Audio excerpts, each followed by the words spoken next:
गुरु प्यारी साध संगत जी, राधा स्वामी जी। संगत जी, आज का जो सत्संग है वो गुरु अर्जुन देव महाराज जी की वाणी के ऊपर है। सत्संग है गुरु गुरु गुर कर मन मोर, गुरु बिना मैं नाहि होर।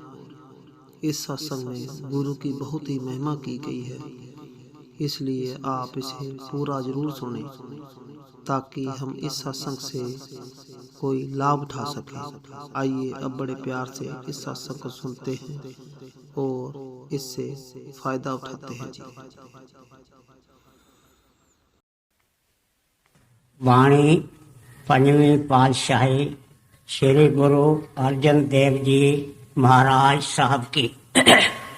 गुरु गुरु गुर कर मन मोर, गुरु बिना मैं नाही होर। गुरु गुरु गुर कर मन मोर, गुरु बिना मैं नाही होर। यह पांचवी पातशाही श्री गुरु अर्जन देव महाराज साहब की वाणी है। आप चौथी पातशाही श्री गुरु रामदास जी महाराज के सबसे छोटे सुपुत्र थे, लेकिन मालिक ने किसी खास काम से आपको दुनिया के अंदर भेजा था। इन्होंने बचपन से पिता को पिता भाव से कभी नहीं देखा। जब भी उसको देखा तो सतगुरु और परमेश्वर के रूप में देखा। अति मुश्किल है बेटे के लिए अपने पिता को इस दृष्टि से देखना। अगर आपकी जिंदगी हम एक लाइन में बयान करना चाहें तो यही कहा जा सकता है कि आज जीवन सारी जिंदगी आपने गुरु से प्रीत की, अंतिम श्वास तक। आप की किस्मत भी ऐसी थी, न सिर्फ गुरु घर में जन्म हुआ लेकिन गुरु से अलग नहीं रहते थे। वातावरण भी ऐसा मिकनातीसी मिला। संगतें आ रही हैं, तरह तरह की सेवाएं कर रही हैं। सेवा से क्या टपकता है? प्रेम और निम्रता। लंगर चल रही है, सत्संग रोज होता है। गुरु के चरणों में आपकी प्रीत दिन ब दिन बढ़ती गई। नामदान मिल गया। आपने खुद हर प्रकार की सेवा की। अब आपकी हालत क्या बन गई कि आप अंदर से गुरु से जुड़ गए। आपके जीवन में एक इंसिडेंट मिलता है। एक बार इनके रिश्तेदारों में कोई शादी थी।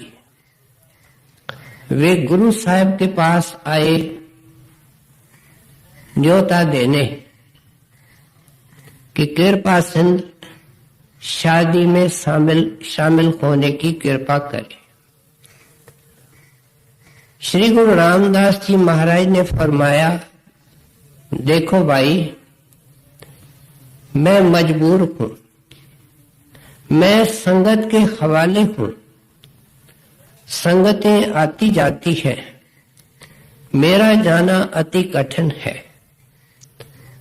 तब रिश्तेदारों ने बेनती की कि गुरुदेव फिर अपने सुपुत्र को हमारे हवाले करें, शादी में शामिल करने के लिए हुक्म दे दें। आपके 2 बड़े भाई भी थे, लेकिन उनका ख्याल इतना ऊंचा नहीं था। गुरु साहब ने उन दोनों को कहा, लेकिन कोई बहाना देकर के टाल दिया। फिर आपको बुलाया कि इनके शादी में जाना है।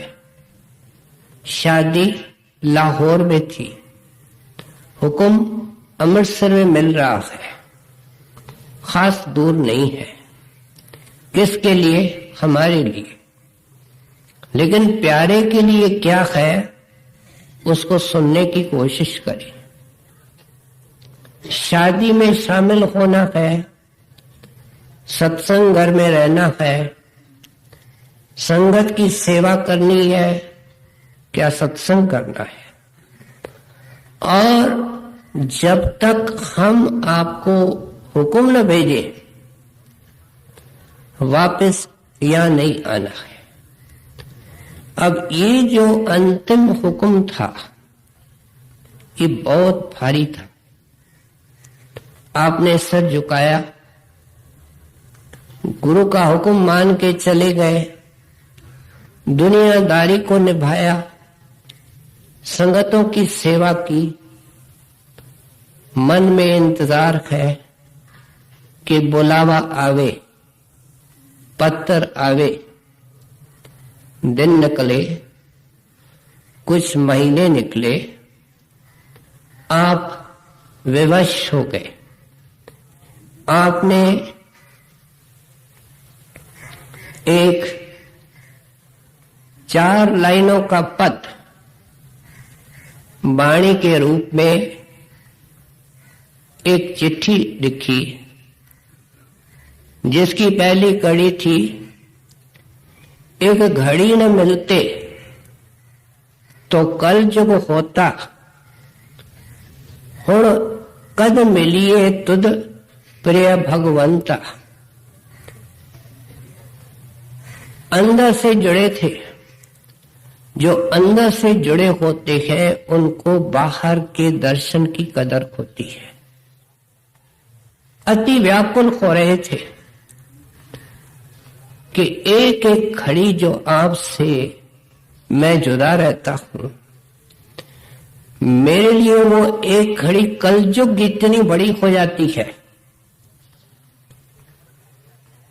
एक कलयुग के अंदर जो शास्त्र कहते हैं, उसकी अवधि हजारों हजारों बरस है। कौन सी शुभ घड़ी होगी, ऐ प्यारे मालिक के रूप।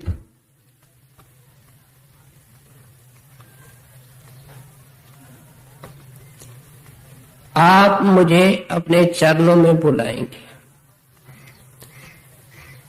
आपकी चिट्ठी आपके भाइयों ने छुपा दी, क्योंकि वे इनसे ईर्ष्या रखते थे। चाहते थे कि ये दूर रहे। कुछ देर इंतजार करके फिर आपने इस लहजे में दूसरी चिट्ठी लिखी। कोई उत्तर नहीं आया। फिर तीसरी चिट्ठी के ऊपर तीसरा नंबर लिखा और सेवादार को कहा, पहले वाली चिट्ठियां तुमने मेरे भाइयों के हवाले की है, ये चिट्ठी गुरुदेव के हाथ में देनी है। जब वह तीसरी चिट्ठी गुरुदेव को मिली तो आपने पूछताछ की कि पहली 2 चिट्ठियां कहां हैं। सब बात का पता लगा। आपको बुलाया गया। ये सब क्यों हो रहा था? ये सब अंतिम स्टेज था। सोने को अग्नि के अंदर डाल करके कुंदन बनाना था। इतिहास कहता है कि कुछ ही अरसे के बाद गुरु साहब ज्योति ज्योत समाए और इनको सेवा का काम देके गए। आपने साथ संगत की सेवा की, सत्संग, नामदान, कई एक नए नए सेंटर बने। जाते वक्त उन्होंने मानव जाति की एक अद्भुत सेवा की और वह एक ग्रंथ है जिसको सारी दुनिया के अंदर बड़े आदर और श्रद्धा से पढ़ा जाता है, श्री गुरु ग्रंथ साहिब। इस ग्रंथ के अंदर आपकी वाणी, आपसे पहले गुरु साहिबान की वाणी, भारत के शब्द स्वरूपी शब्द अभ्यासी महात्माओं के खास खास शब्द चुन करके उनको संग्रह करके दुनिया के आगे एक अनमोल खजाना रख करके फिर अपने धाम में सजाए। आज का जो शब्द हम सुन रहे हैं वह इसी ग्रंथ से है और आप क्या फरमा रहे हैं, कैसे इसको प्रारंभ कर रहे हैं। गुरु गुरु गुरु 3 बार, गुरु गुरु गुरु कर मन मोर। ऐ मेरे मन, अपने मन को कहते हैं, तुम बारंबार गुरु का शुक्राना कर, तुम बारंबार गुरु का एहसान सामने रख। ऐ मन, तुम उस अनमोल खजाने को सामने रख, भक्ति का भंडार, शब्द का भंडार जो गुरुदेव ने हमारे झोली के अंदर डाल दिया है। इसलिए ऐ मन, अब इन संतों का जो मन होता है वह तो सज्जन मन होता है, हमारा मन पापी मन है। इनका मन इनका वफादार नौकर होता है, हमारा मन हमारा हाकिम है। लेकिन हमको समझाने के लिए अप्रत्यक्ष रूप से अपने मन को समझाते हैं कि ऐ मन, तुम बारंबार गुरु का शुक्र कर। क्यों? गुरु बिना मैं नाही और। गुरु का परोपकार देख कि मैं जहां भी नजर मारता हूं, जहां भी देखता हूं, पत्ते पत्ते के अंदर, हर एक प्राणी के अंदर गुरु ही गुरु नजर आता है। गुरु के बगैर कुछ बचा ही नहीं। अब ये अवस्था कब और कैसे होती है, ये संत मत का एक मूल सिद्धांत है कि परमात्मा का जोहर और नूर कण कण के अंदर है, पत्ते पत्ते के अंदर है, हर एक जीव के अंदर है। लेकिन ये कहा किसने? जिसने देखा, जैसे आप कह रहे, जिन्होंने देखा है उन्होंने ऐसे वचन फरमाए हैं। ऐसी हालत में जाकर के ही लिखा, ना कोई बैरी नहीं बेगाना,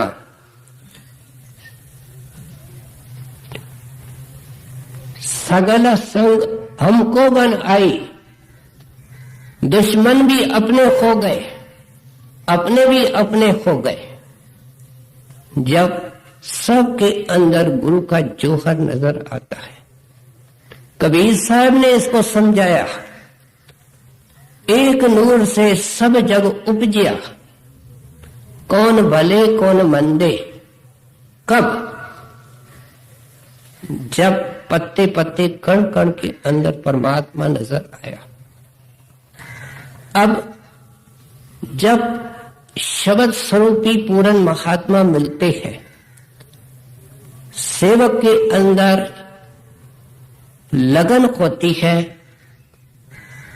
और उस चिंगारी के अधीन मेहनत करता है, तो सिमरन ध्यान के जरिए ये अपने घट में प्रवेश करता है। शब्द गुरु का संग करके ये ऊपर जाता है। और पहले हम जो अपने आप को शरीर समझते हैं, ये शरीर तो आंखों के पीछे पहले स्थान में पहुंच करके अलग हो जाता है, जिसको हमने सब कुछ समझा है, अपनी हस्ती ही इसको समझते हैं। अभ्यासी उससे अलग होता है, और जैसे एक मृतक शरीर से हमारा कोई मोह नहीं होता, इसका अपने शरीर से कोई मोह नहीं रहता है। इस अवस्था के बाद फिर शब्द को पकड़ के आगे चलता है और मन ब्रह्म के अंदर लीन होता है, क्योंकि ब्रह्म का अंश है। आत्मा अब अलग हो गई। आत्मा, मन और तन, ये जो जुड़े हुए हैं, ये कंपाउंड है। इनके तीनों कंपोनेंट्स, तीनों हिस्से अलग होते हैं। तन नीचे रह गया, मन ब्रह्म में समा गया, आत्मा आजाद होकर के पार ब्रह्म में अपने आप को देखती है। ये जो सोक्रेटिस ने कहा, आई एम दी सोल, ये उस जगह में कहा, और वहां इसको सच्चा ज्ञान आता है। क्या हम सारे दुनिया के नजारे अटकल से इकट्ठे करके टीवी के स्क्रीन पर, सिनेमा के स्क्रीन पर घंटे 2 घंटे के अंदर देख सकते हैं? क्या इंसान की बुद्धि इतना कर सकती है? लेकिन जब ये अभ्यासी पार ब्रह्म में जाता है, तो अपनी दिव्य दृष्टि से ये अपने लाखों जन्मों का सारा नक्शा, सारी फिल्म घूमती हुई देखता है। ये ज्ञान है, और उस ज्ञान को पाकर के मन को समझा रहे कि मन, मेरी बात सुन, मैंने तुम्हारी दोस्ती की, तुमने इंद्रियों की दोस्ती की, उसके कारण तन का खोल मिलता रहा, 84 में फिरते रहे, अनेक रिश्ते बनाए, अनेक रिश्ते टूटे, और तेरा संग और साथ करके मैंने भयंकर कष्ट उठाए। और तेरी हालत क्या थी ऐ मन? तेरी कागवर्ती थी। तो गंदगी के ऊपर चोंच मारता था कि विषय विकार, भोग विलास, ये गंदगी है। गंदगी से अलग होकर के समझा रहे, और पता नहीं तेरी क्या दुर्गति बनी, तेरी दोस्ती करके नरकों में जाना पड़ा, 84 में जाना पड़ा। अब ऐ मन तू अपनी तो हालत देख। अब तेरी वृत्ति हंस वृत्ति है, तो नाम के हीरे मोती खाता है, अमृत पीता है। तू देख कितना खुशहाल है, और मेरी हालत क्या है। ये सब किसने किया। ऐ मन, उस शुभ घड़ी में हुआ जब गुरुदेव मिले और उन्होंने शब्द के साथ हमारी लिप लगा दी। अब ऐसे प्यारे के अंदर से, उसके रोम रोम से, हर वक्त हर श्वास में गुरु गुरु और गुरु निकलेगा। और क्या निकलेगा जब उसके लिए कुछ रहा ही नहीं। स्वामी जी महाराज ने अपने वाणी के अंदर लिखा, गुरु गुरु मैं हृदय धरती, गुर आरत का सामा करती। एक अनोखा और बहुत लंबा शब्द है।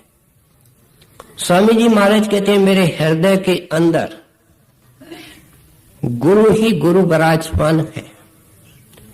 अब मैं उसके अंदर रत चुकी हूं, समा चुकी हूं। उस शब्द में स्वामी जी महाराज कहते हैं कि एक गुरुदेव की कृपा है कि उन्होंने मुझे सत्पुरुष के दर्शन कराए, अलग अगम के दर्शन कराए, कुल मालिक राधा स्वामी के दर्शन कराए। इसलिए मैं गुरु के बराबर किसी को नहीं मानता।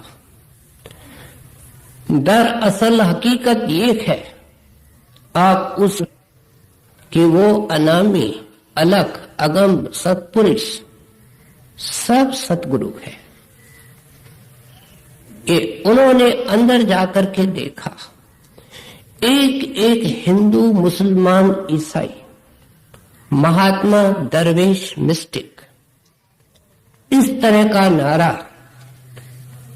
जब उसके बंद बंद से निकलता है, रोम रोम से निकलता है, जब ये गुरु का जाकर के अंदर परोपकार देखता है। एक मुसलमान था, पूर्ण सेवक को, पूर्ण महात्मा को पूर्ण सेवक भी कभी कभी मिलता है, और ये सोने में सुहागे का काम होता है। वह मुसलमान सेवक, मुरीद, जहां से निकले, बोले बीक या बीक, बार बार कहे बीक। मौलवियों ने सुना, काजियों ने सुना, उन्होंने कहा क्या बोलता है। रसूल बोलो, अल्लाह बोलो, खुदा बोलो। वो बोलता है बीक, बीक और बीक। उन्होंने कहा कि ये काफर है। काफर किसको कहते हैं? जो शरीयत के विरुद्ध जाता है। अकबर बादशाह के दरबार में ले गए।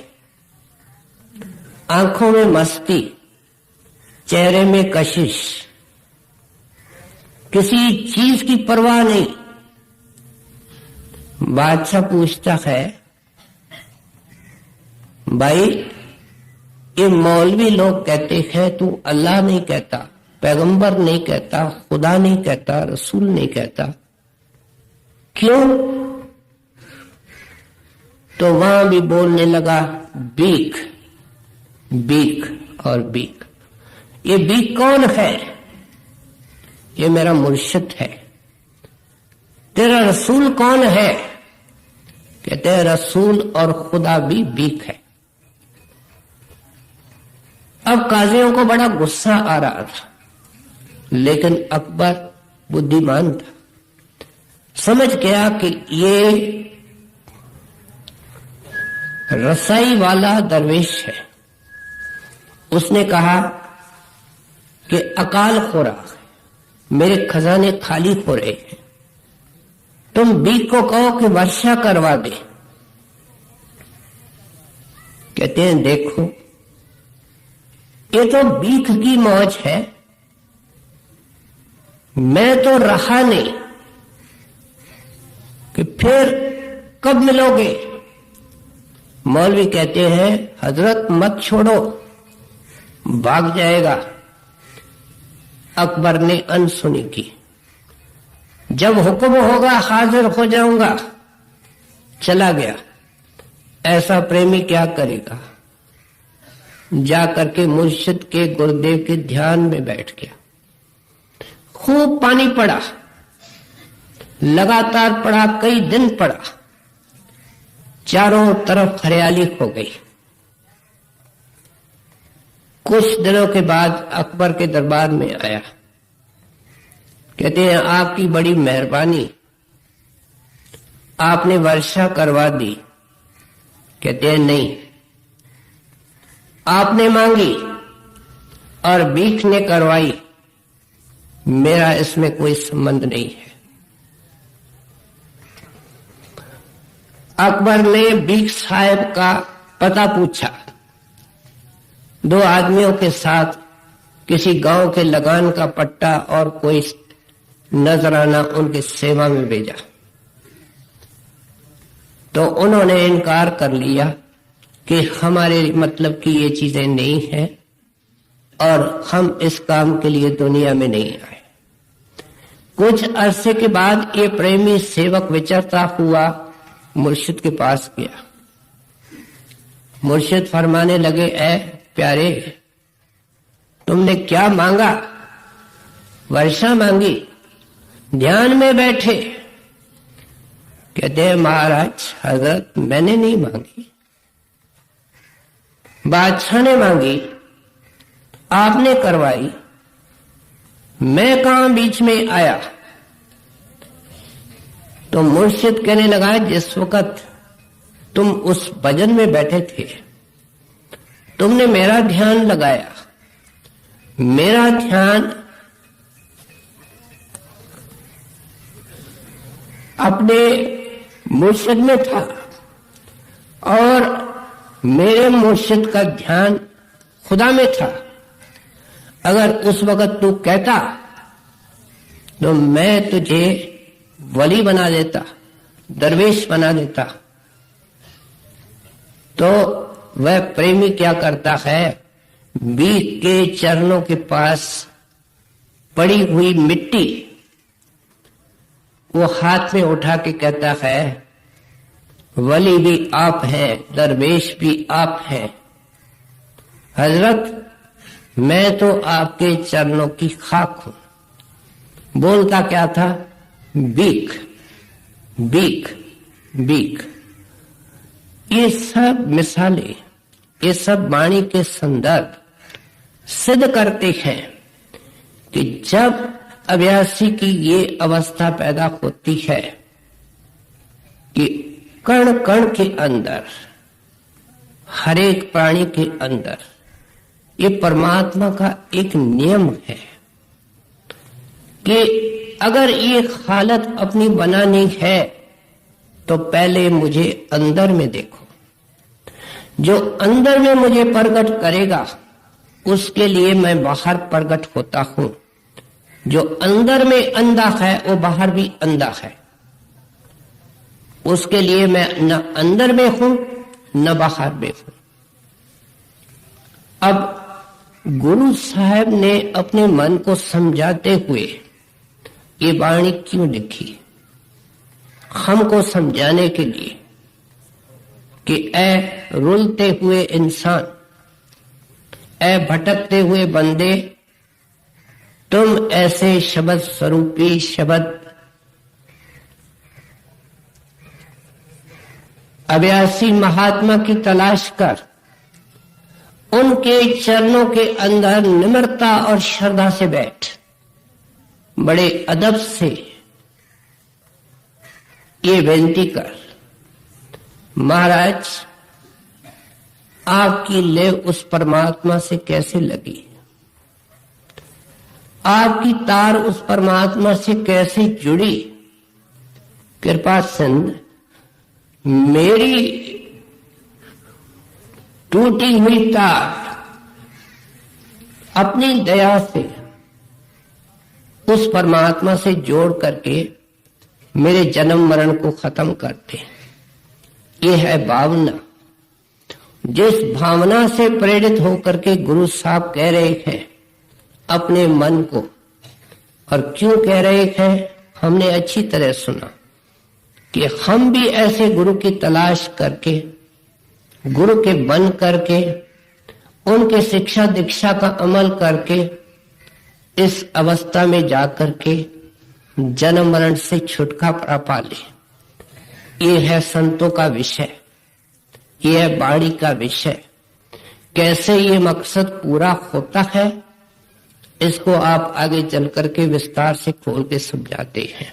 गुरु गुरु गुरु कर मन मोर, गुरु बिना मैं नाही होर।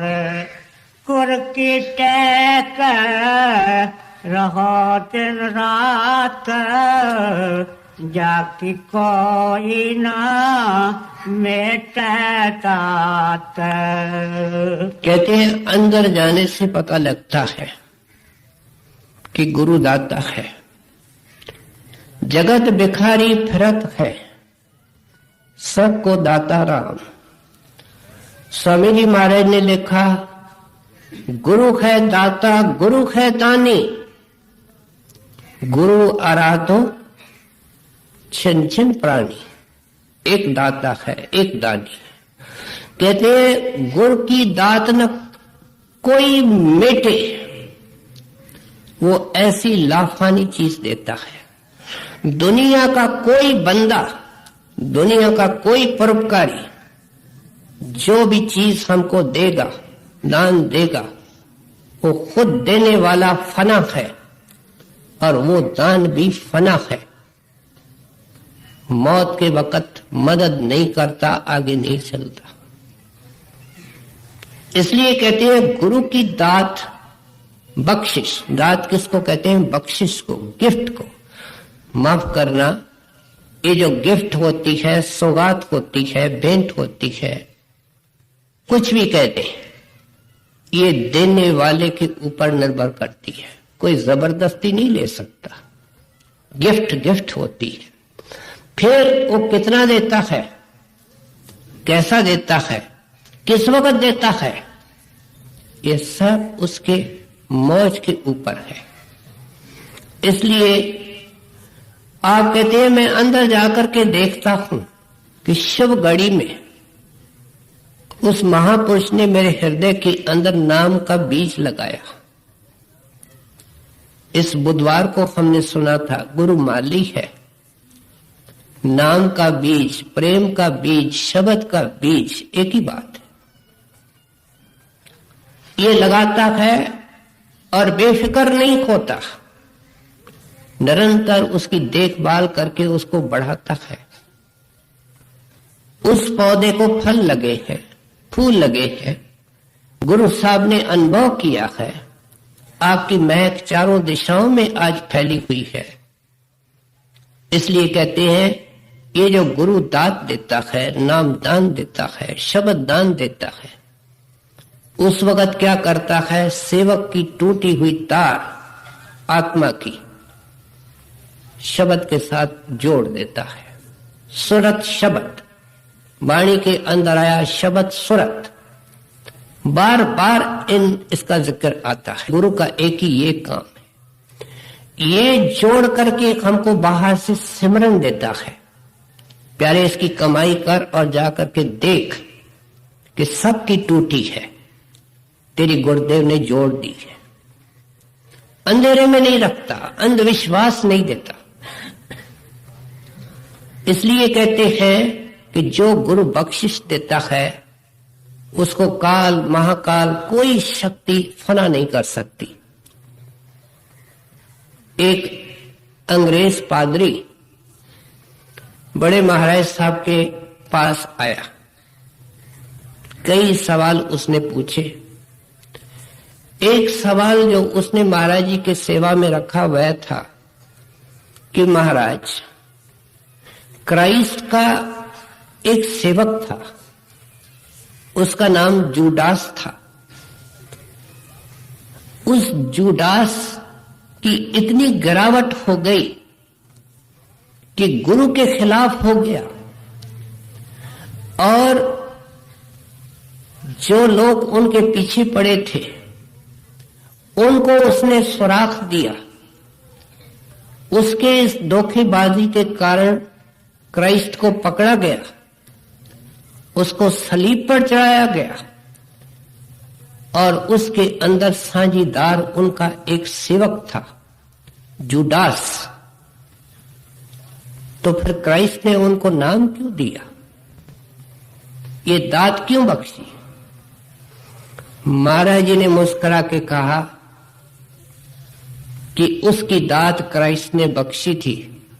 क्राइस्ट शब्द रूप थे, महात्मा शब्द रूप होते, और ये जो दात मिलती है वो धुर कर्म से मिलती है।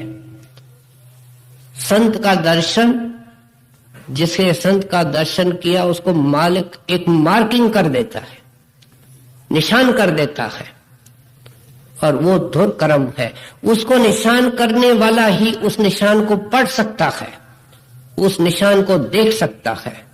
जब हम महाराज जी के सामने जाते हैं, कहते हैं चलो, वो सवाल तो एक बहाने होते हैं, वो उस निशान को देखते हैं, मार्किंग को देखते हैं, और उसको नाम देते हैं। कहते हैं, फिर आप कहते हैं कि सेवक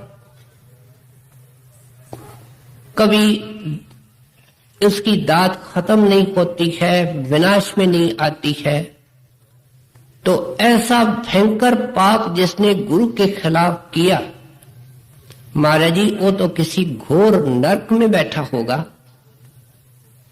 तो महाराज जी ने उनको समझाया मुस्कुराते हुए कि वो तो क्राइस्ट के चरणों में बैठा है। तो कहने लगा, महाराज ये अटपटी बात। कहते हैं, सुनो, ध्यान दे करके सुनो। जब गुरु नाम देता है तो उसका संचालक गुरु होता है, काल नहीं होता है। वो देनदार होता है तो भी गुरु का होता है। उसने बड़ी भयंकर गलती की जिसको तुम पाप कहते थे, और वो गुरु का देनदार था, कसूरवार था, और क्राइस्ट ने उसको खूब सजा दी, जैसे बाप बेटे को सजा देता है। कभी पुलिस वालों से ज्यादा सजा देता है, लेकिन उसमें दया होती है। वो सजा सुधारने के लिए होती है, पुलिस की सजा विंडिक्टिव होती है। इसलिए कहते हैं कि क्राइस्ट ने उसको खूब सजा दी। क्या सजा दी मैं बताना नहीं चाहता, लेकिन बच्चा जब गंदा होता है, माता उसको साफ करती है। जब साफ हो जाता है तो फिर उसी बच्चे को छाती से लगाती है। जब जूडास साफ हो गया, क्राइस्ट ने उसको अपने चरणों में जगह दे दी। ये गुरु साहब का अर्थ है, गुर की टेक रखो दिन रात, जाकी कोई न मेटे दात। वो लाफानी बीज है। इसलिए ऐ प्यारे सत्संगी, अब सत्संगी की तरफ आए कि गुरु की टेक दिन रात रखो। टेक आसरा, सहारा, भरोसा। अगर सहारा, भरोसा और टेक है तो साथ में आता है भाणा, साथ में आता है उसकी शिक्षा और दीक्षा। अंधे का सहारा लाठी, सत्संगी का सहारा गुरु की शिक्षा और दीक्षा। क्या सिद्धांतों पर रखो, ऐ सत्संगी, सिद्धांतों पर रह करके गुरु की कृपा पा सकते हो। मांस मछली नहीं खाना, सब शक्लें आंखों से निकाल दो, निर्मल नजर बनाओ, अपने कमाने का साधन सही रखो। हक हलाल की रोटी कमाने की कोशिश करो, मक्कारी झूठ फरेब को छोड़ दो, इसको पुराना इतिहास बनाओ, सबके साथ मैत्री प्रेम और शुभ भाव रखो, अंदर जलन ईर्ष्या कलेजे को जलाने की कोशिश मत करो। इन सिद्धांतों पर रह करके रात दिन गुरु की नाम की कमाई करो। आप कहते हैं गुरु की टेक रहो दिन रात, हर दम हर घड़ी। और टेक क्या है? अंधे की लाठी, वो शब्द की कमाई, नाम की कमाई, सिमरन ध्यान। आगे इस विषय को और खोल करके समझाते हैं, लेकिन आप समझाते हैं कि तुम कदरदान बनो। तुमको परमात्मा ने सिंगल आउट किया है। संतों को हमारी हालत देख करके अफसोस जरूर आता है। इसलिए क्राइस्ट ने क्या लिखा? He is a great giver. वो दाता है जो दे करके थकता नहीं। बड़े महाराज साहब तो कहते थे कि गुरु ऐसा दाता है कि दोनों हाथों से दान देता है। कोई दानी ऐसा। और देवत है दिन रैन, वो देता है रात और दिन, हर दम हर घड़ी में देता है। कोई दानी नहीं ऐसा। इसलिए आप समझाते हैं कि आपको क्या चाहिए, but we are poor receivers. हमारे को लेने की अकल नहीं है। जिससे लेना है उसके तरफ हमारा मुख नहीं है। हमारे सामने कौन है? हमारा मन। मन और उसकी बहन माया। हम उसकी पूजा करते हैं, दंडवत करते हैं। गुरु मिला है, गुरु के तरफ पीठ है, उसके तरफ मुंह है जिसकी लात खाते हैं। लात भी ऐसी जबरदस्त कि 84 में ले जाती है, कुत्ता बिल्ला बना देती है, उसके पांव चूमते हैं। कहते हैं प्यारे, अब उसका ध्यान करो, उसको याद करो जो तेरा है, तेरा बन सकता है और सदा तेरे के लिए तेरा रह सकता है। और वो क्या है? गुरु का नाम। उसकी शरण पकड़ो, उसकी टेक पकड़ो। एक आदमी डूबता हुआ सागर के अंदर डोकिया खाता है, उसको शैतीर मिलती है, जान को बचाने के लिए कैसे उसको पकड़ के रखता है। ऐसे ये तुम्हारी शैतीर तुम्हारा नाम है। इस नाम और गुरु में फर्क नहीं है, इसको पकड़ के रखो। गुरु साहब कदम कदम करके हमारे को समझा रहे हैं कि तुम बहुत किस्मत वाले हो, तुमको गुरु मिल गया, नाम मिल गया, अमिट दात, अमर दात, बख्शिश हो गई। लाभ उठाने की कोशिश करो। कैसे लाभ उठाएं? सिलसिलेवार समझा रहे हैं। गुर की टेक रहो दिन रात, जाके कोई ना मेटे तात। गुरु परमेश्वर एको जान, ज्योतिष भाव सो परवान। अब ये कौन कह सकता है जो अंदर देख चुका है? सारे शास्त्र, सारे महात्माओं ने शास्त्र बनाए, शास्त्रों ने महात्मा नहीं बनाए। सारे महात्मा कहते हैं कि गुरुदेव और परमेश्वर की एकता है। सच्चे गुरु की, पूरे गुरु की महिमा वाणी में है। आपने तो इस ग्रंथ के अंदर कोई शायद आपको एक पत्रा भी मिले जिसके अंदर आपने ये नहीं लिखा है। एक और जगह लिखते हैं, मेरा गुर परमेश्वर सुखदाई। मैंने देखा है अंदर जाकर के, भाई मेरी बात को मानो कि गुरु और परमेश्वर में कोई फर्क नहीं है। क्या ये चाहते हैं? इन वाणी के पीछे बड़े राज होते हैं, कि ये सुनने वाला पहले गुरु को परमेश्वर माने, अकल बुद्धि से माने, इंटेलेक्चुअली माने। कई बातें जो हमने नहीं देखी हैं वो इंटेलेक्चुअली हम मानते हैं। बच्चों को किताबों में पढ़ाया जाता है, हम बड़े हो चुके हैं, एक बात पढ़ाई जाती है कि पृथ्वी गोल है। अब हमको गोल नजर आती है।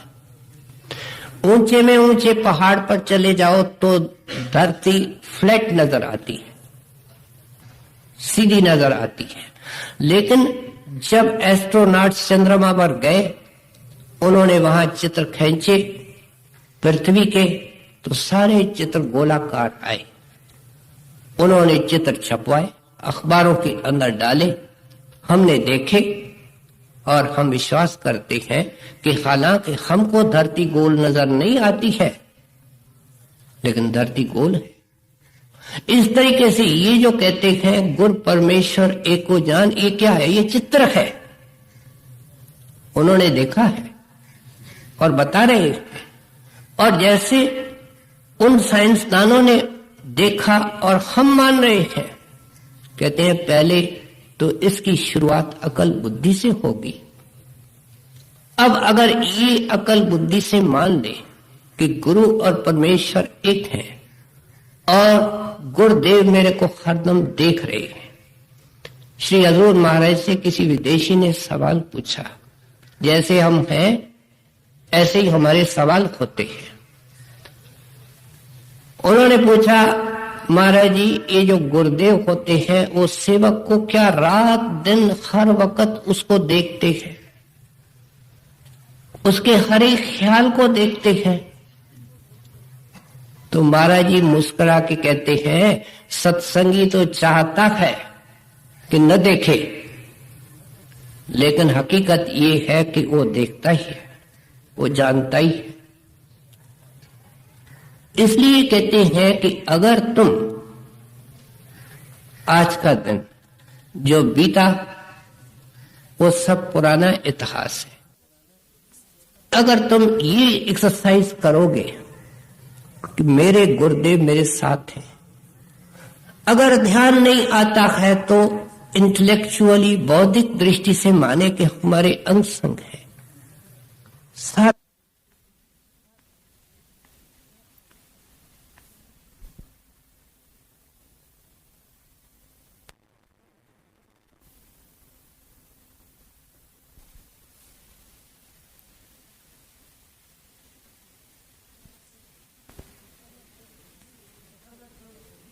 अगर तुम ये एक्सरसाइज करोगे कि मेरे गुरुदेव मेरे साथ, अगर ध्यान नहीं आता है तो इंटेलेक्चुअली बौद्धिक दृष्टि से माने कि हमारे अंग संग है, सारा हमारा लाइफ पैटर्न, हमारा व्यवहार, हमारा बोलना, हमारे सारे कारोबार ही बदल जाएंगे, हमारे लाखों बोझ उतर जाएंगे, हमारी लाखों चिंताएं उतर जाएंगी जब वो एक राखा हमारा स्वामी है, हरदम हमारे साथ है। इसलिए आप चाहते हैं कि ये गुरु का ध्यान और गुरु की मौजूदगी, परमेश्वर की मौजूदगी, ये एक बड़ा भारी किला है जो तेरे को दुनिया के तूफानों से जो आए दिन उठते रहते हैं उनसे सुरक्षित रखेगा। तेरे को तत्ती नहीं लगेगी, कोई वाव नहीं लगेगा, कोई गर्मी नहीं लगेगी, अगर तुम ये मान करके चलेगा। और जो ऐसा मान करके चलता है वो क्या करेगा? हरदम, क्योंकि गुरु को जब ये लेकर के चलता है, गुरु तो एक बात इसको बार बार कहता है कि ऐ मन, तुम कौन से खाम ख्याल कर रहे हो? ऐ सत्संगी, तुम क्या ये चिंता के अंदर डुबकियां खा रहे हो? तेरे इस चिंता करने से क्या हो सकता है? कोई साइंसदान भी मिला, एक मन के साइंसदान होते हैं, बहुत दुनिया में है, जिसको मनोवैज्ञानिक कहते हैं, साइकोलॉजिस्ट कहते हैं। वे कहते हैं चिंता करने से चिंता बढ़ती है, सब के सब कहते हैं। दुनिया के जानकार संत कहते हैं कि गुरु को साथ रखने से चिंता कम होती है, धीरे धीरे मिट जाती है, कोई फिक्र नहीं रहता है। जब किसी चीज की चिंता नहीं तो उसके बारे में कर्म कैसे होगा? हमारा सोचना उल्टा, हमारा बोलना उल्टा, हमारे कर्म उल्टे। गुरु को सामने रखने से क्या होगा? सोचना सुलटा, बोलना सुलटा, कर्म सुलटे, सब सुलटी चीज हो जाएगी। इसलिए आप समझाते हैं कि मैंने देखा है और आप भी देखेंगे साक्षात, लेकिन पहले मान करके चलो कि गुरु हरदम तेरे साथ है। बाबा जी महाराज के पास सत्संगी हम कहलाते हैं और हम सब इस हालत में हैं। बाबा जी महाराज गांव था, कुछ मिलता ही नहीं था। गर्मी के मौसम में वहां पानी के अंदर मिश्री डाल करके शरबत पीते थे। एक सत्संगी मिश्री ले आया, बाबा जी ये आपके सेवा में। बाबा जी ने कहा इसको जाकर के ब्यास नदी के अंदर फेंक करके आओ। कहता है महाराज मैं आपकी सेवा में लाया हूं। कहने के तुमने रुई और कपास की चोरी की, पराये खेत से पैसे मिले उनसे मिश्री ले आए हो। ये मिश्री नहीं, ये जहर है। वह दंग रह गया। कहता है महाराज जिस वक्त मैंने खेत से रुई की चोरी की आप तो वहां नहीं थे। तो देखो गुरु कितना सुजान है, उसको पूरी प्रतीत देने के लिए बाबा जी कहीं बाहर नहीं थे, ऐन उसके अंदर थे, उनका वो सेवक था। लेकिन फिर भी उनको समझाने के लिए कहते हैं कि जिस खेत से तुमने चोरी की उसमें एक ही पेड़ है और वो बबूल का पेड़ है, उसके नीचे खड़े होकर के मैं तेरे को देख रहा था। बहुत शर्मिंदा हुआ, माफी मांग करके चला गया। कहते ऐसा संगीत तेरी भी ये हालत है, जो कुछ तू सुबह से शाम तक करता है गुरु को लंबी छुट्टी दे दी है। महाराज आप तो आराम करो, हमारा मन जो कहता है हम करते जाते हैं, हम कसूरवार बनते जाते हैं। अगर सत्संगी एक चीज मन में धारण करे कि मैं जो जो कसूर करता हूं उसका जवाब मुझे सतगुरु को स्वयं देना है।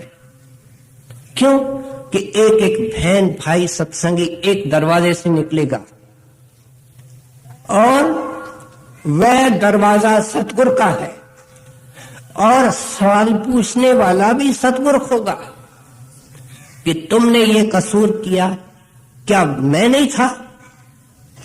उस वक्त तेरे को बड़ा शर्मसार होना पड़ेगा, दुखी होना पड़ेगा।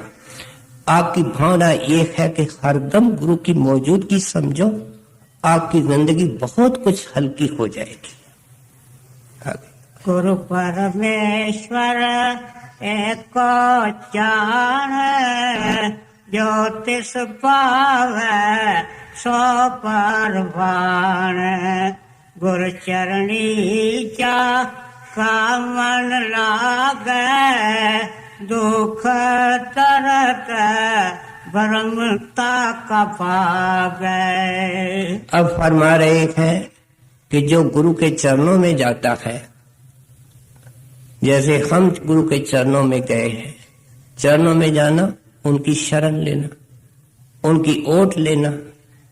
लेकिन यहाँ एक आप बड़ी ऊंची बात कह रहे हैं कि जो सही रूप से ओट लेता है, शरण लेता है, चरणों को पकड़ता है, क्या होता है? दुख दर्द भरम ताका भागा। हमारा दुख, हमारा भरम गुरु के ओट लेने के बाद भी सब मौजूद है। इसका मतलब क्या? इसका मतलब ये है कि ये कोई और चरण है और ये नूरानी चरण है। संतों के वाणी के अंदर जो महिमा आती है वो अंदर के चरणों की आती है। गुर के चरण धोए धोए पिया, ये अंदर के चरण है। ये अंदर के चरण कैसे मिलते हैं? जब आंखों से ऊपर अभ्यास करके हम अंदर जाते हैं तो गुरु प्रकट होता है। कोई कहेगा भाई चरण क्यों कहे गए? ये दीनता के ख्याल से, क्योंकि शरीर का जो सबसे निचला भाग है वो चरण है। इन पे मिट्टी लगती है, धूल लगती है, सारे शरीर का भार लेते हैं।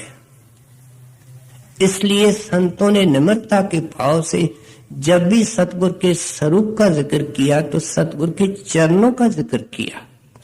अब ये अंदर के चरण जिनके दर्शन करने से जन्मों जन्मों की मैल उतर जाती है, अंधेरा दूर हो जाता है, वे हमको कैसे मिल सकते हैं? तुलसी साहब एक दोहे के जरिए समझाते हैं। आप फरमाते हैं, छिन छिन सुरत संभार लार दृक के रखो। सत्संगी, एक शुभ घड़ी में गुरु ने तुझे नाम दिया था और तुझे कहा था कि 2-3 घंटे बैठना है और हर दम इसका सिमरन करना है। छोटी सी शिक्षा थी, तुम करते हो? नहीं करते हो, इसलिए तुम दुखी हो। छिन छिन सुरत संभाल लार दर के रखो। कहते 1 घंटा 2 घंटा बैठ करके तेरा फर्ज पूरा नहीं होता है। श्वास श्वास में अपने ख्याल को आंखों के बीच में टिका करके रखो। जहां बिंदी लगाई जाती है, जहां थिंकिंग सेंटर है, जहां आंखों का मरकज है, आई फोकस है, वहां अपने मन का आसन लगाओ। जैसे हम आसन लगा के यहां बैठे हैं तो उस जगह पर बैठे हैं। इस तरीके से अपने मन की वृत्ति, मन का ख्याल आंखों के बीच में टिका करके रखो। सिमरन किस लिए है? कि फुरने बंद हो जाए। और ये नरक का जमाना इसलिए है कि स्थिरता आवे, एकाग्रता आवे। छिन छिन सुरत संभाल लार दृक के रखो। ऐसा सिमरन मुकम्मल करो, ऐसा ध्यान मुकम्मल करो। फिर आगे फरमाते हैं, कई शर्तें निभा करके अंदर का स्वरूप प्रकट होता है।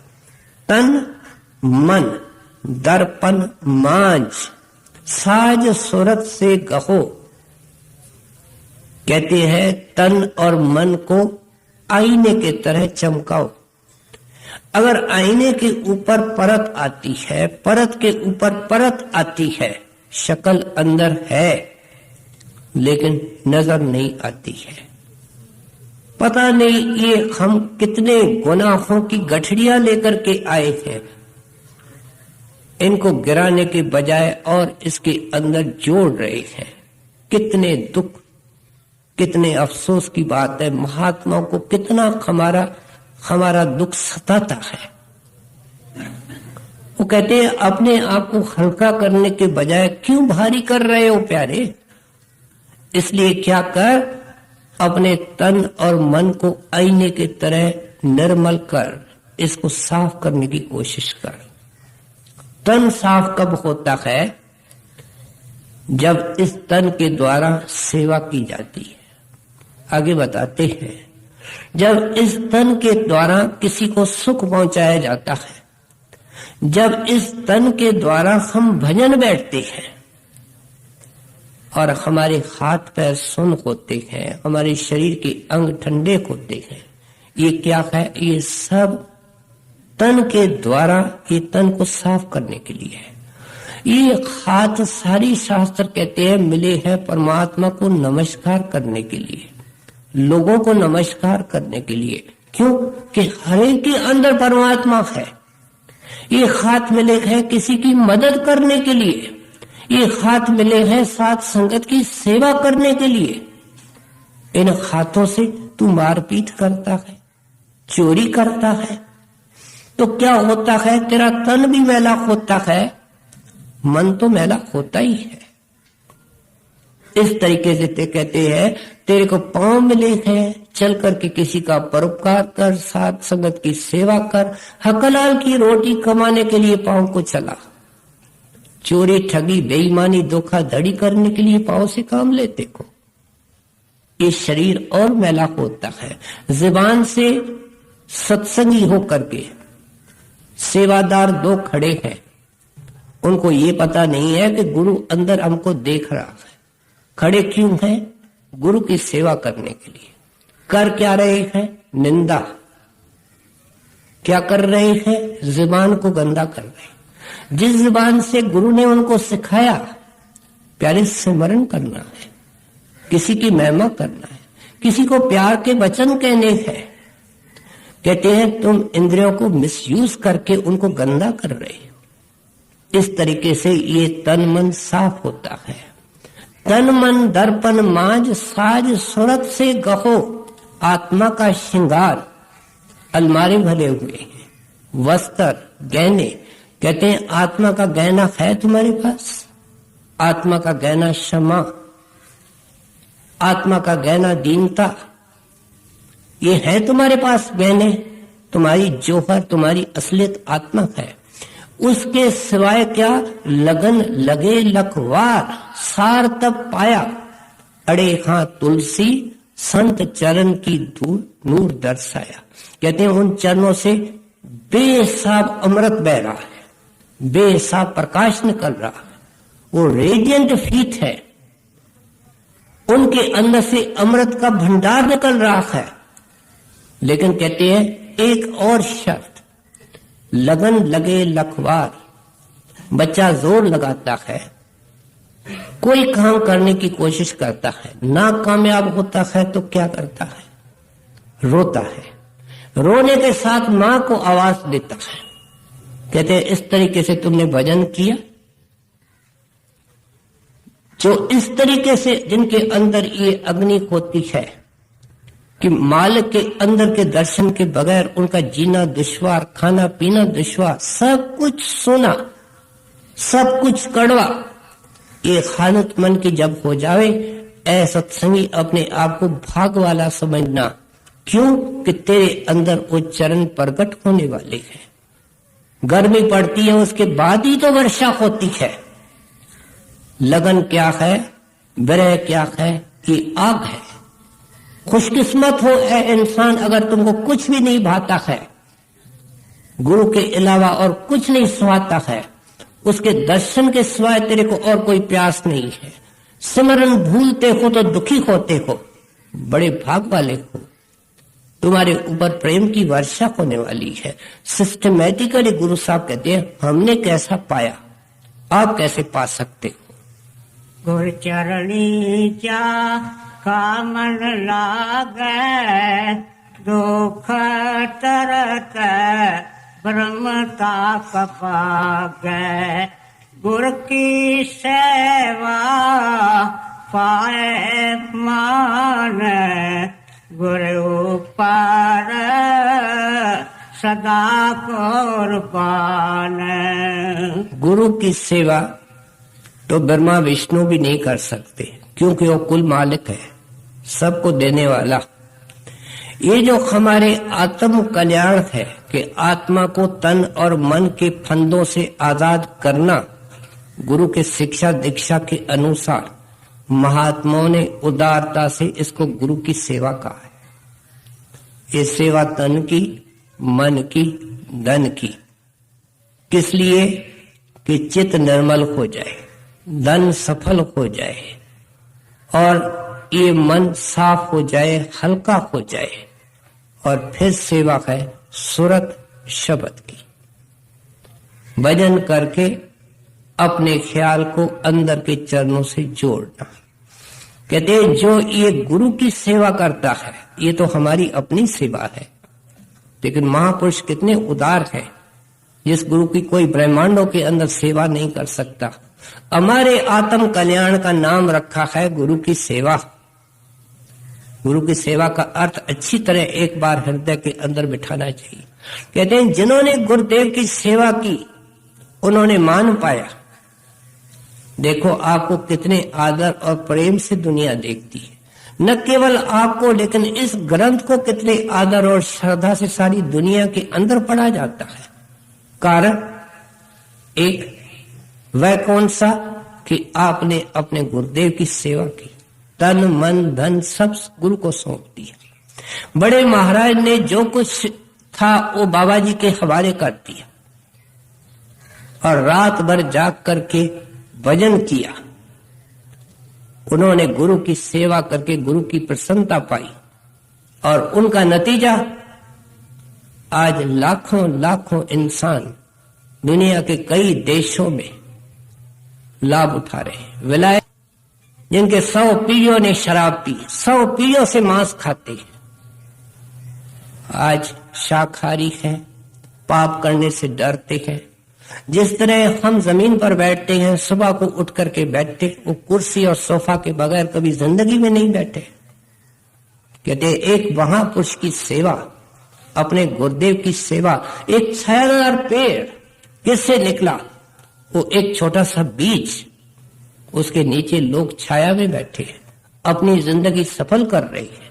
कहते जो सेवा मिलती है उस सेवा से फायदा उठाओ, सेवा गुरु के निमित्त करो, सेवादार के निमित्त, इंचार्ज के निमित्त, किसी प्रबंधक के निमित्त नहीं करनी है, क्योंकि वो खुद मजबूर है। करो तो उसके लिए करो जो आपके अंदर है, जो आपको अंदर से देगा। और इसके अंदर जितने भी कष्ट उठाने पड़ते हैं ये वर्थवाइल है। क्यों? कि जब इनाम मिलता है वो क्या है? सदा का मान, वो दरगाह का मान है। हम हर जन्म में अपमानित होते हैं, माँ के गर्भ में आते हैं, कीड़े मकोड़े के जूलियों में जाते हैं, जमदूतों की लाते और चपड़े खाते हैं। ये अपमान है। कहते हैं गुरु की सेवा एक बार तू हिम्मत करके करेगा, मान ही मान पाएगा, प्यार ही प्यार पाएगा।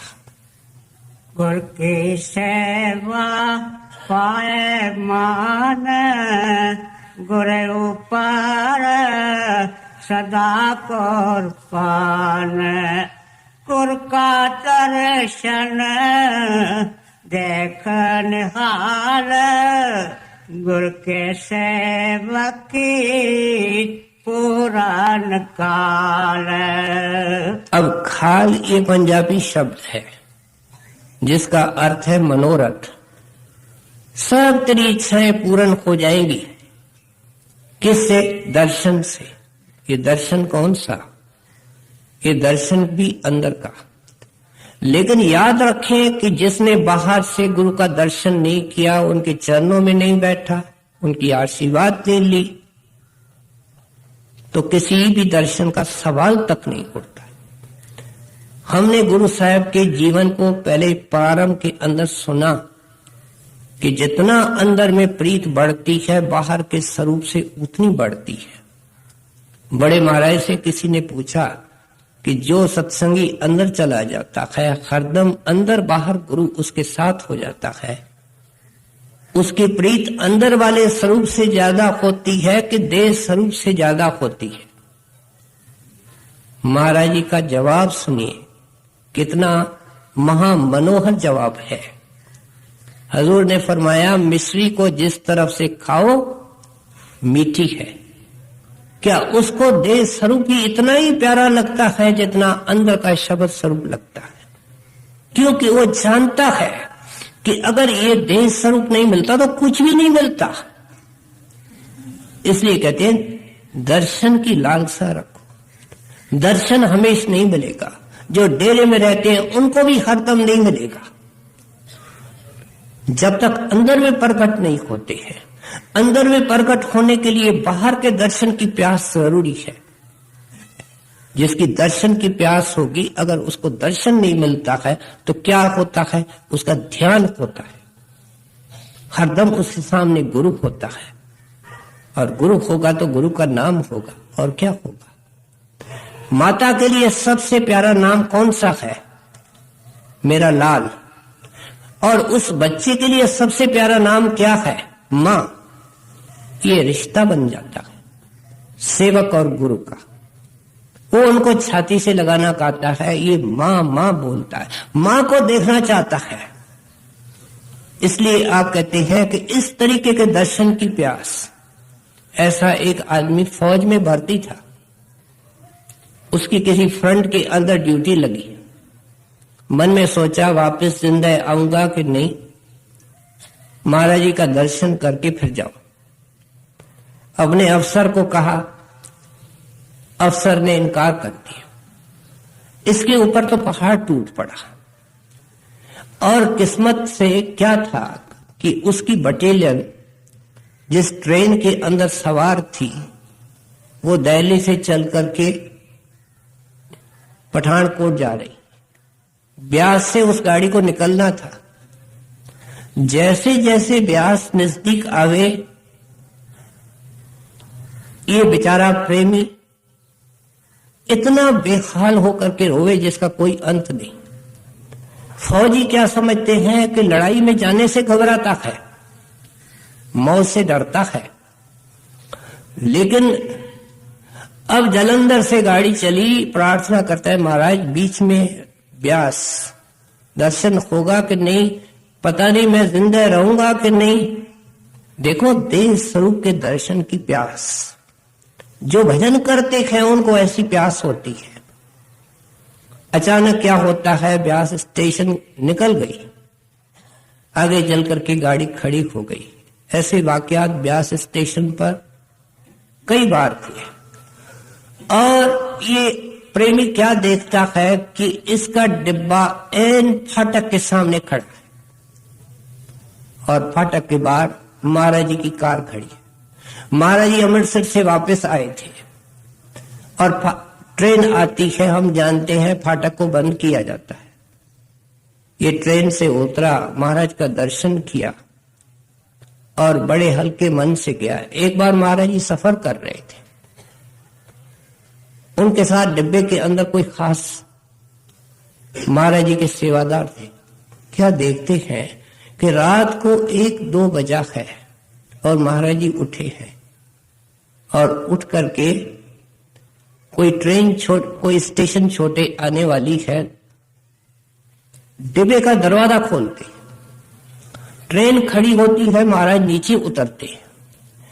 एक आदमी बड़े जोर से दौड़ लगाता हुआ आ रहा है, रात को 1-2 बजे, और वो आकर के महाराज जी का दर्शन करता है। कहता है महाराज जी आप डिब्बे से नीचे क्यों उतरे? कहने लगे भाई तुम इतने मीलों से दौड़ करके आए हो, मैं 4 कदम भी नीचे नहीं दौड़ू उतरूं। अब उसको पता कहां से चला? अंदर से। जो अंदर जाते हैं उनको सब पता लगता है। बड़े महाराज जी सिंध के अंदर आने वाले थे, उनकी मोटर एक इलाके से निकली। वहां क्या देखा जाता है, कई फकीर कमाई वाले सड़क के किनारे खड़े हैं। महाराज जी को भी पता था मोटर खड़ी करी, बड़े प्यार से उनको मिले, वो नाचने लगे कि खुदा की मोटर निकल गई। कहते हैं ये है दर्शन, ये है दर्शन की प्यास। बाबा जी महाराज चिट्ठियों के अंदर लिखते हैं कि कलयुग के अंदर हृदय को साफ करने के लिए सबसे उत्तम साधन अगर कोई है तो दर्शन की प्यास। लेकिन जो दर्शन ही नहीं करता, जो देह स्वरूप के दर्शन की लालसा नहीं रखता, उसको जिंदगी के अंदर माफ करना, अंदर में तो शांति कभी नहीं आ सकती, अंदर में तो कभी सुख नहीं मिल सकता। दर्शन की प्यास के अंदर ये प्यारा पिघलता है। समझा रहे हैं कि हमने कौन सी कीमत, किस तरीके से पाया है, किस तरीके से आपको मिल सकता है। गुर का दर्शन देखन हाल, गुर के सेवकी पुरान काल। गुर के सेवक को दुख न व्यापे, गुर का सेवक देश जापे। गुर की महिमा कथन न जाए, पार ब्रह्म गुर रहा समाई। को नानक जाके पूरे पाग गुर चरणी जा का मान लाग। कहते हैं दुनियादार का तो कोई दोष ही नहीं है, वो लेकिन सत्संगी के पास टार्च है, लालटेन है, तो भी क्या कहता है, ये मेरा पड़ोसी बड़ा बाग वाला है, कितना सुंदर आलीशान बंगला है, नौकर चाकर है, सुंदर संतान है, हम खाने पीने को परेशान हैं। ये है इसकी बुद्धि, और यहाँ है उसके गाइडेंस के लिए गुरु साहब का वचन। कहते हैं वो खुशकिस्मत है जिसको गुरु मिलता है, जिसको नाम मिलता है, क्योंकि उसका भविष्य उज्जवल हो जाता है। वो कर्म के कीचड़ से निकल करके उस मालिक के धाम में विश्राम पाएगा। लेकिन इस कड़ी के अंदर आप पूरे भाग का जिक्र करते हैं। एक भागों की शुरुआत होती है, दूसरी भागों की शिखर होती है, एक भाग होते हैं, एक पूरे भाग होते हैं। कहते हैं भागों से सतगुर मिलता है। दुनिया की हर एक चीज मिल सकती है, जो भी मिलेगी वो फानी है। कहते हैं लाफानी तो एक शब्द है और गुरु शब्द रूप होता है। इसलिए कहते हैं सब कुछ मिल सकता है, तुमको सब कुछ अब तक मिला है, जो मिला है वो फना मिला है, लाफानी नहीं मिला, अमर नहीं मिला। इसलिए कहते हैं शुरुआत तब होती है जब गुरु के चरण मिल जाते हैं, सहारा मिल जाता है, प्यार मिल जाता है। और भागों की शिखा क्या पूरे भाग कब होते हैं, जब अंदर में गुरु का दर्शन होता है। कह नानक जिनको सतगुरु मिलिया, तिनका लेखा निबिड़िया।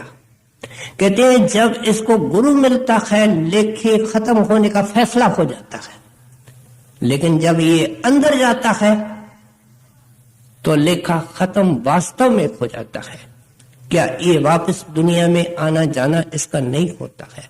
बड़े सुंदर तरीके से गुरु साहब ने अपने अनुभव के द्वारा हमको समझाया कि इस अनुभव का लाभ उठा करके तो भी अपनी जिंदगी सफल कर सकता है। को नानक जाके पूरे पाग गुर चरणी ता का मान लाग। राधा संगत जी, हम काफ़ी क्लियर करके सत्संग की आवाज़ को आपके सामने पेश करते हैं, इसलिए हमारे चैनल को सब्सक्राइब जरूर कर लें ताकि हम जब भी कोई सत्संग या साखी अपलोड करें वो आप तक पहुंच सके।